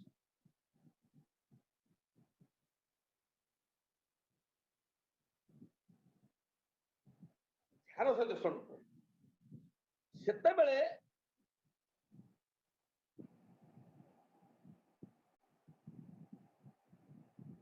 ସମ୍ବଳ ଆଉ ତୋବିୟ ସେମାନେ ଆଖି ଟେରା ଟେରା କରି ଲାଲ ଲାଲ କରି ଦେଖିଲେ। ଏ ଜିହୁଦୀ ମାନେ କରିପାରିବେ ତ ଏକତ୍ର ହେଲେ ଯେ? ଏ ଜିହୁଦୀ ଲୋକମାନେ ଏକତ୍ର ହେବେ, ହେଲେ ଏମାନେ ଗଢିଦେବେ, ଦିନକରେ ଘଡ଼ି ପାରିବ? ନେହେମିୟା 4 ଅଧ୍ୟାୟ 1 ରୁ 3 ପଦ ପର୍ଯ୍ୟନ୍ତ ପଢନ୍ତୁ। ମାତ୍ର ଆମ୍ଭେମାନେ ପ୍ରାଚୀର ଗଢ଼ିଅଛୁ ବୋଲି ଶୁଣି ସନବଲଟ କୁପିତ ଓ ଅତିଶୟ ବିରକ୍ତ ହୋଇ ଯିହୁଦୀୟମାନଙ୍କ ପରିହାସ କଲା। ଆଉ ସେ ଆପଣା ଭାତୃଗଣ ଓ ସମରୀୟ ସୈନ୍ୟଦଳ ସାକ୍ଷାତରେ ଏହି କଥା କହିଲା, ଏହି ନିସ୍ତେଜ ଯିହୁଦୀୟମାନେ କଣ କହୁଅଛନ୍ତି? ସେମାନେ କଣ ଗଡ଼ବନ୍ଦୀ କରି ରହିବେ? ସେମାନେ କଣ ବଳିଦାନ କରିବେ? ସେମାନେ କଣ ଦିନକରେ ସମାପ୍ତ କରିବେ? ସେମାନେ କଣ କାନ୍ତଡ଼ାରେ ଢିପିରୁ ଦଗ୍ଧ ପ୍ରସ୍ତର କାଢ଼ି ସଜୀବ କରିବେ? ଏହି ସମୟରେ ଔମନୀୟ ଟୋବିୟ ତାହା ପାଖରେ ଥିଲା। ଆଉ ସେ କହିଲା ମଧ୍ୟ, ସେମାନେ ଯାହା ଗଢ଼ୁଅଛନ୍ତି ବିଲୁଆ ଚଢ଼ିଗଲେ ସେ ସେମାନଙ୍କର ପଥର ପାଚେରୀ ଭାଙ୍ଗି ପକାଇବ। ଏହି ପ୍ରକାର ମଧ୍ୟ ପରମେଶ୍ୱରଙ୍କର ଲୋକମାନଙ୍କୁ ତୁଚ୍ଛ ଜ୍ଞାନ କରି ସନବଲ ତୋବିୟ ଏମାନେ କହି ଚାଲିଛନ୍ତି। ଜାଣିପାରନ୍ତି ନାହିଁ ଯେ ଯିହୁଦୀ ମାନେ ଏକତ୍ର ହେଲେ ଯିହୁଦୀ ମାନଙ୍କ ମଧ୍ୟରେ ପରମେଶ୍ୱର ଅଛନ୍ତି, ସୃଷ୍ଟିକର୍ତ୍ତା ଅଛନ୍ତି, ସୃଷ୍ଟିକର୍ତ୍ତା ଏମାନଙ୍କ ସହିତ ଅଛନ୍ତି, ସୃଷ୍ଟିକର୍ତ୍ତାଙ୍କର ହାତ ଏମାନଙ୍କ ସହିତ ଅଛି ବୋଲି ଜାଣିପାରିଲେ ନାହିଁ। ସେଥିପାଇଁ ଲୋକମାନଙ୍କୁ, ଈଶ୍ୱରଙ୍କର ଲୋକମାନଙ୍କୁ ତୁଚ୍ଛ ଜ୍ଞାନ କରି କହୁଛନ୍ତି। କିନ୍ତୁ ତୁଚ୍ଛ ଜ୍ଞାନ କରୁ କରୁ କଣ ଘଟଣା ଘଟିଲା ବୋଲି କହିଲେ ନେହେମିୟା 6 ଅଧ୍ୟାୟ 15 ପଦରେ କେବଳ ପଢନ୍ତୁ। ତହୁ 52 ଦିନ ମଧ୍ୟରେ ଇଲୁଲର ମାସର 25 ଦିନରେ ପ୍ରାଚୀର ସମାପ୍ତ ହେଲା। ପ୍ରାଚୀର ସମାପ୍ତ ହେଲା, ପ୍ରାଚୀର ଗଢାଗଲା,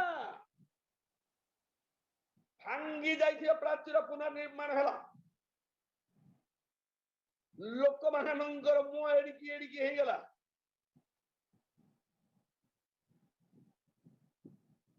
ସନବଲ ମୁହଁ ଶୁଖେଇ ଦେଲା, ତୋବିୟ ମୁହଁ ଶୁଖେଇ ଦେଲା, ମୁହଁରେ ପାଣି ନାହିଁ ଆଉ। ଯେହେତୁ ଅନେକ ଲୋକକୁ କହିଛନ୍ତି ଥଟ୍ଟା ପରିହାସ କରି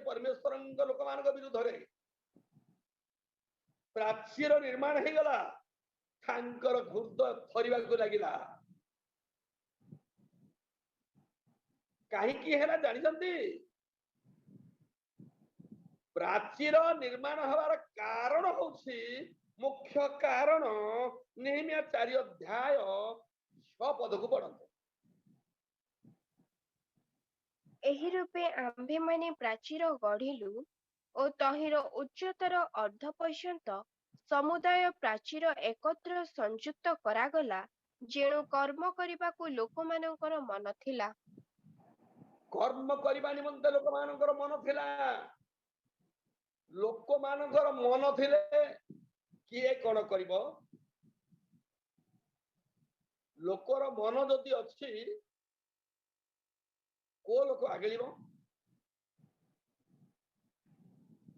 କେତେକ ଲୋକ କହିଥାନ୍ତି, କେତେକ ଲୋକ କହନ୍ତି, କଣ ବୋଲି କହନ୍ତି ଜାଣିଛନ୍ତି? ନା ନା ମୁଁ ବାପ୍ତିସ୍ମ ନେଇଥାନ୍ତି, ମୋର ମାମି ଇଚ୍ଛା କରୁନାହାନ୍ତି, ମୋର ଡାଡି ଇଚ୍ଛା କରୁନାହାନ୍ତି, ମୁଁ ପ୍ରଭୁଙ୍କ ନିମନ୍ତେ ଏମିତି କିଛି ଅର୍ଥ ଖର୍ଚ୍ଚ କରିବା ପାଇଁ ମୋର ଗୋଟେ ଚିନ୍ତା ଅଛି, କିନ୍ତୁ ମୋର ଫ୍ୟାମିଲି, ମୋର ପ୍ୟାରେଣ୍ଟସଙ୍କର ଇଚ୍ଛା ନାହିଁ। ମୋ ଚର୍ଚ୍ଚକୁ ଆରାଧନା ନିମନ୍ତେ ଭାରି ଇଚ୍ଛା, କିନ୍ତୁ ମୋ ଘର ଲୋକ ପରା ଛାଡୁନାହାନ୍ତି। ଆମେ ଏମିତି କହିଥାଉ। हे परमेश्वरଙ୍କର ଲୋକମାନେ ଧ୍ୟାନ ସହିତ ଶୁଣନ୍ତୁ।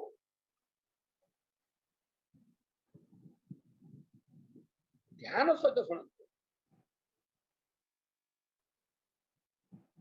ଆମେ ଲୋକକୁ ନିନ୍ଦା କରିବାର ବ୍ୟର୍ଥ। ଆମର ମନ ନଥାଏ, ଆମେ ଲୋକକୁ କାହିଁକି ନିନ୍ଦା କରିବା? ତମର ମନ ଯଦି ଅଛି, ତମର ଯଦି ଇଚ୍ଛା ଅଛି, ତମର ଇଚ୍ଛା ବିରୁଦ୍ଧରେ କୌଣସି ବ୍ୟକ୍ତି ତମକୁ ମନା କରିପାରିବ ନାହିଁ।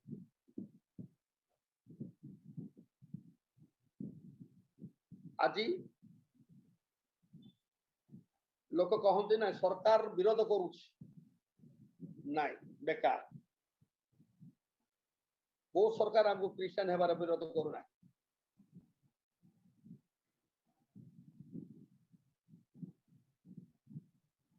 ଆମର ଇଚ୍ଛା ଯଦି ଅଛି, ଆମେ ଯାହା ବି କରିପାରିବା।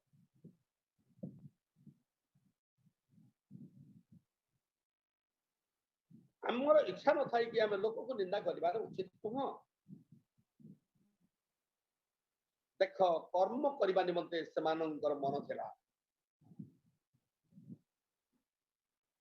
ଏଣୁ କି କର୍ମ ଏଇଟା? ଯାହା ଭାଙ୍ଗିଛି ନିର୍ମାଣ କରିବା କର୍ମ ବିଷୟରେ ମୁଁ କହିଲି। ତେବେ ଆମେ ପଢିବା ଆଉ ଥରେ ସେହି ଆମୋସ 9 ଅଧ୍ୟାୟ 14 ପଦକୁ ଆଉ ଥରେ ପଢିବା।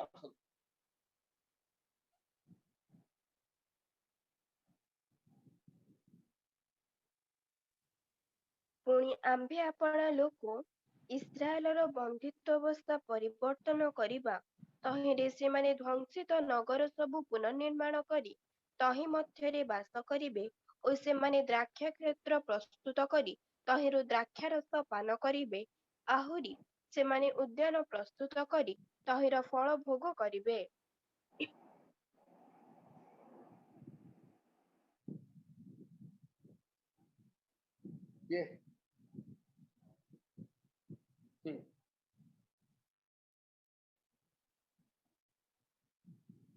ତେବେ ପ୍ରଥମେ କେବଳ ଆମର ବନ୍ଧନ ମୁକ୍ତ ହେବାକୁ ହବ, ତାହେଲେ ଅନେକ ଲୋକର ବନ୍ଧନ ମୁକ୍ତ କରିପାରିବା। ଆମ୍ଭେ ଆପଣା ଲୋକ ଇସ୍ରାଏଲର ବନ୍ଦୀ ଅବସ୍ଥା ପରିବର୍ତ୍ତନ କରିବା, ପ୍ରଭୁ କହୁଛନ୍ତି।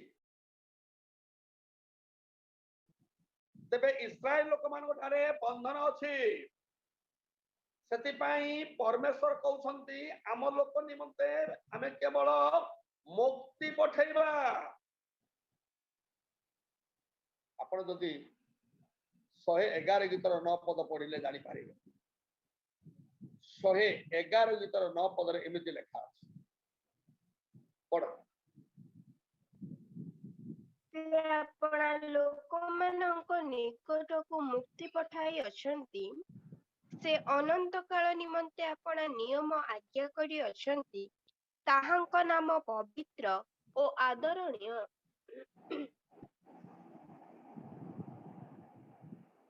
आम्बे अपना लोक इस्राएल कोन आम्बे अपना लोक मानक निमंते मुक्ति पठाउछंती तबे ईश्वरंको लोक माननकु मुक्ति दरकार की हां समस्त मानव जाति निमंते गोटे मात्र मुक्ति समस्त मानव जाति निमंते गोटे मात्र परित्राण समस्त मानव जाति निमंते जने मात्र ईश्वर गोटे होछंती सृष्टिकर्ता और बाकी सब सृष्टि वस्तु सेई सृष्टिकर्तांकर लोक मानकु एक कथा कहते आम्बे अपना लोक मानक निमंते मुक्ति पठाइबा तबे ईश्वर को लोक मानक निमंते मुक्ति दरकार हां क्रिश्चियन लोक मानक मुक्ति दरकार हां प्रथम क्रिश्चियन माने मुक्ति प्राप्त हंतो प्रथम क्रिश्चियन लोक माने उद्धार प्राप्त हंतो प्रथम क्रिश्चियन लोक माने सत्य ज्ञात हंतो से सत्य से मार्ग मुक्त करियो सत्य ही मुक्त करियो सत्य ज्ञात हबो से सत्य तुमको मुक्त करियो जॉन पुस्तक 8 अध्याय 31 32 पद पढ़ो ଅତଏବ ଯୀଶୁ ତାହାଙ୍କୁ ବିଶ୍ୱାସ କରିଥିବା ଯିହୁଦୀମାନଙ୍କୁ କହିଲେ ଯଦି ତୁମ୍ଭେମାନେ ମୋହର ବାକ୍ୟରେ ସ୍ଥିର ହୋଇ ରହିବ ତେବେ ତୁମ୍ଭେମାନେ ପ୍ରକୃତରେ ମୋହର ଶିଷ୍ୟ ପୁଣି ତୁମ୍ଭେମାନେ ସତ୍ୟ ଜ୍ଞାତ ହେବ ଓ ସେହି ସତ୍ୟ ତୁମ୍ଭମାନଙ୍କୁ ମୁକ୍ତ କରିବ से सत्य तुमको मुक्त करिबो काहाकू कहिले एटा ताहाकू विश्वास करितबा यहूदी मानकू कहिले यहूदी हो कि ग्रीक हो ताकू विश्वास करितबा विश्वासी मानकू कहिले तेबे भाई यीशु को विश्वास करिबा विश्वासी माने मुक्ति पाई नांती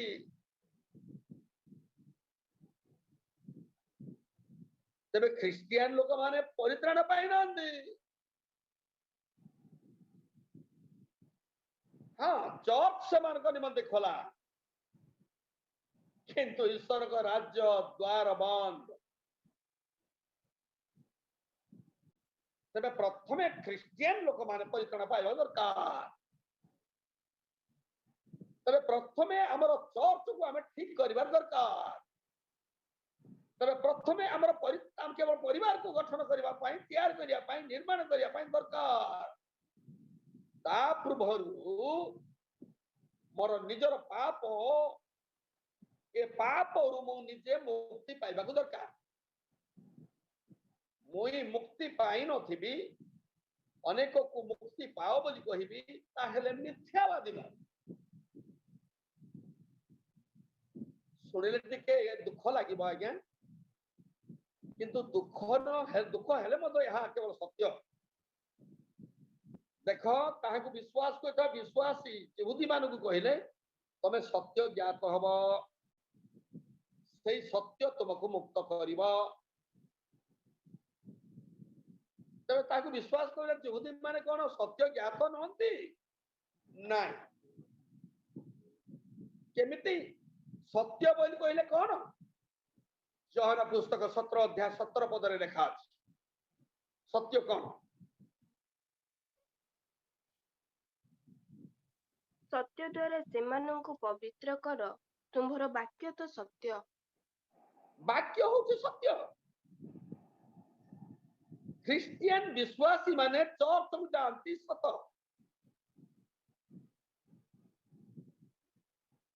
किंतु सेमानंकर कान केवल फटिला परि वाक्य कहिले मध्य मुंडरे ना गर्भरे ना कौन हृदय बहुटी रहुना वाक्य गोटे सप्ताह गोटे वाक्य जदि मन रखिबे मासरे 4टा वाक्य तो रहिबो आज्ञा मन रे तुमको किए गोटे वर्ष भितर के गोटे गाली कर देथिबे ताहा तो जाबिड़ी कर रखि दंती दरकार बेले ताको बाहर करंती आज्ञा किए जदि गोटे चापड़ा मारी थांती तांको केवल तमे भूली न थाओ किंतु ईश्वर वाक्य को शुणिले मध्य जानी न था ज्ञात होई न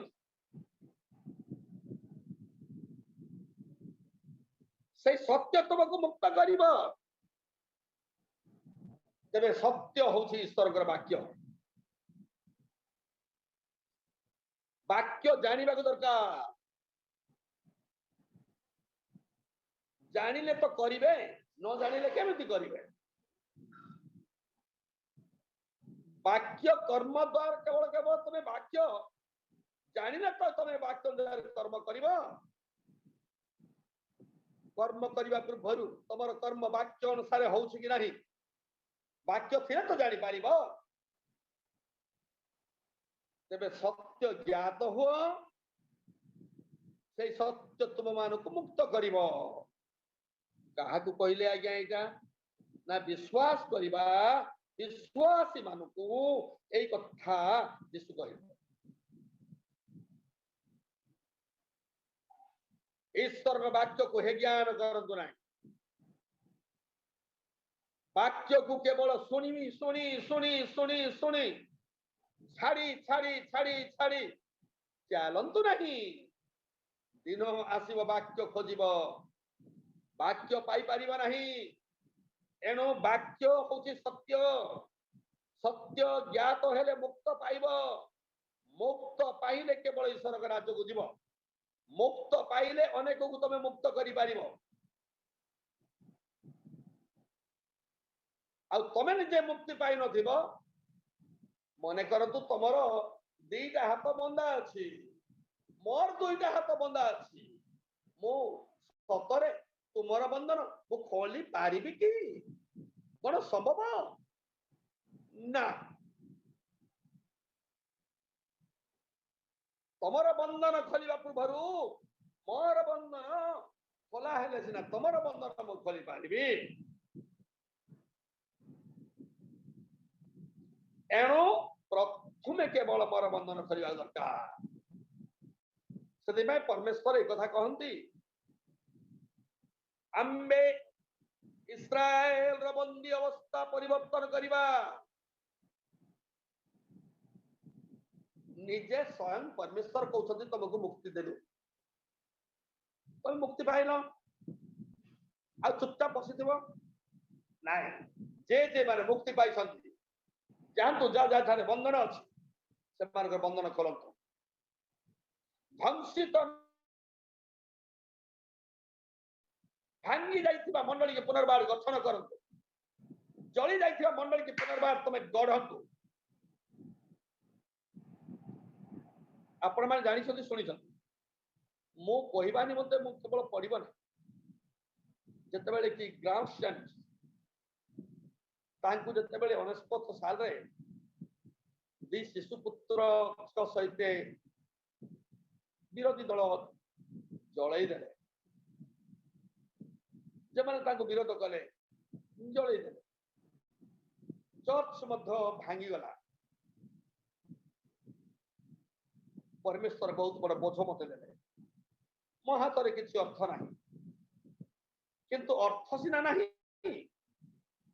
मो सहित परमेश्वर अछंती आ परमेश्वर तो निर्माण करवा निर्माण करता सी ना केतेक बंधु मानक मु साहाय्य मागिली से बंधु मानक सहित मु गली भांगी जाइथिबा गिरजा घर को पुनर्निर्माण करिया पाए मते प्रभु अनुग्रह कले आउ से गिरजा गृह रे आराधना जो जगह रे जो स्थान ग्राम स्थान को जळई देथिले भांगी देथिले नष्ट करथिले सेई स्थान को पुनर्बार निर्माण करू किंतु आराधना करू करू बहुत लोक आसी गले जगह हेला नहीं घरे प्रभु आउ गोटे जगह जो जगह की गोटे एकर 75 डिसमेल घर बारी पट्टा से जगह प्रभु देले आउ से जगह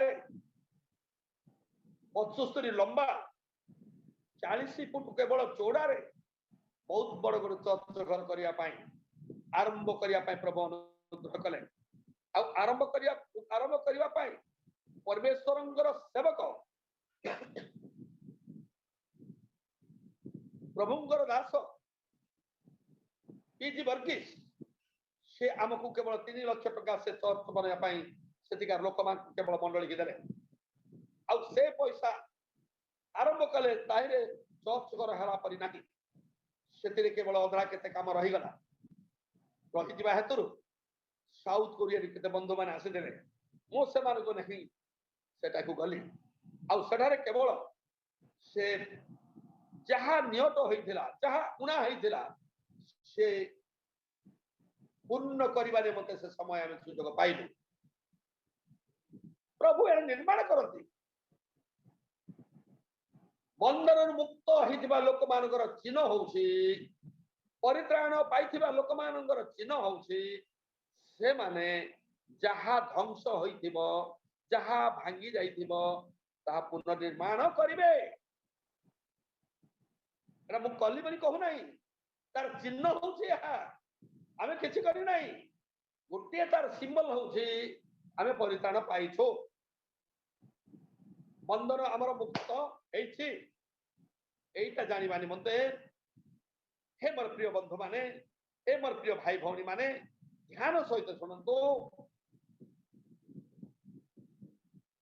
आम्बे अपना इस्राएल बंदी अवस्था परिवर्तन करिबा ईश्वर कहती मते पाप प्रभु परिवर्तन कले मते बंधन प्रभु मते मुक्ति देले से डेट हूँ 89 नवेम्बर मास 15 तारीख मु प्रभु को खोजिली ना प्रभु मते खोजिले मशाणी रे रात 3टा समय मो सर्वशक्तिमान परमेश्वर का हाथ रे जीवित प्रभु जीशु हाथ में धरा पड़गली आई दिन ठार गुणी गारणी तंत्र मंत्र जादू टोना वैद विद्या सब किसी मो जीवन में जहाँ कि सब छाड़ी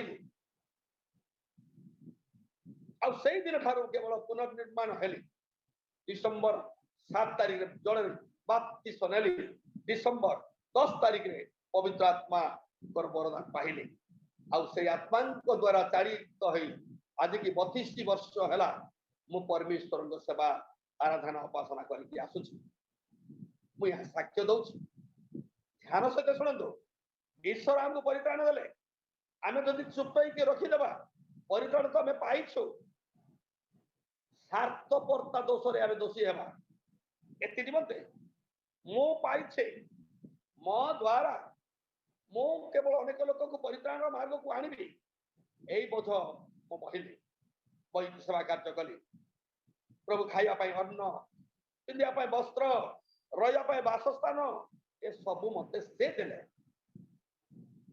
महानाम को मो धन्यवाद समय हो हेतु मु आग को जाई पारु नहीं गोटे कथा मन रखंतु ये आम पुस्तक रे केतटा विषय अच्छी से 9 अध्याय 14 पद को पढ़ंतु मा पढ़िला उतारे आमे आगे जीवा पढ़ंतु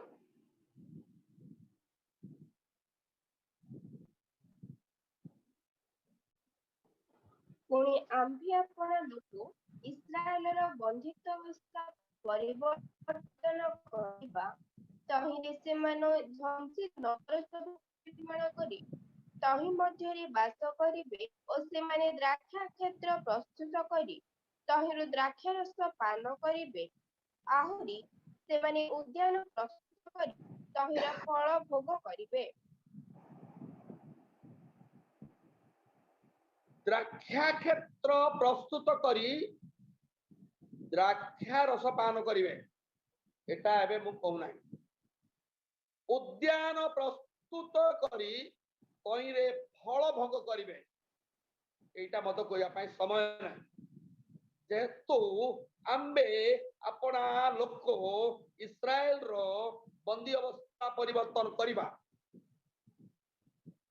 एई बंदी अवस्था परिवर्तन करिबा लोक माने ध्वंसित नगर भांगी जाइथिबा मंडली ध्वंस होई जाइथिबा जा किछि से माने पुनर्निर्माण करिवे आ तरे वास करिवे एटा आरंभ करिछु आमे कल तो संडे उपासना अछि आगामी बुधवार दिन